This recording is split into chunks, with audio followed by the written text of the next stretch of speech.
बीड जिल्ह्यात अवैध वाळू उपसाचा मुद्दा गाजत असतानाच अवैध वाळू वाहतुकीसाठी सहकार्य करण्याच्या मोबदल्यात 70,000 रुपयांची लाच स्वीकारताना गेवराई तालुक्यातील तलाट्याला छत्रपती संभाजीनगर येथील लाचलुचपत प्रतिबंधक विभागाच्या पथकानं मंगळवारी म्हणजे आज रंगे हात पकडले।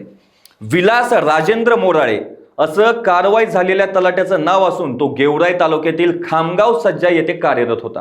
अवैध वाळू वाहतुकीसाठी सहकार्य करण्याच्या बदल्यात मोराळे यानं संबंधिताकडे लाचेची मागणी केल्याची माहिती समोर आली होती। त्यानंतर तक्रारीची पडताळणी करून लाचलुचपत प्रतिबंधक विभागाच्या पथकानं सापळा रचला। 70,000 रुपयांची लाच स्वीकारताना मोराळे यांना पथकानं ताब्यात घेतलं। ही कारवाई छत्रपती संभाजीनगर पथकातील भास्कर नवले यांच्या मार्गदर्शनाखाली करण्यात आली।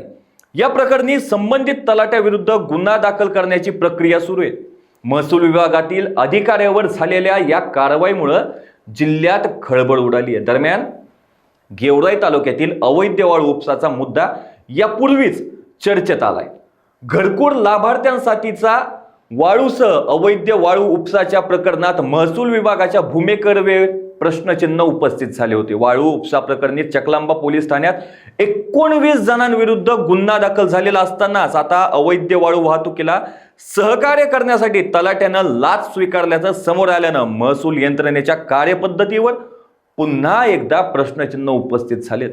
अवैध वाळू उपसाच्या प्रकरणामुळे तहसीलदार संदीप खोमणे यांच्यावर ही कारवाईची तांगटी तलवार असताना पुन्हा ही कारवाई झाल्यानं खळबळ उडाली आहे। अशाच ताज्या अपडेटसाठी लोकांच्या टीव्हीला सबस्क्राईब करा आणि लाईक करायला विसरू नका।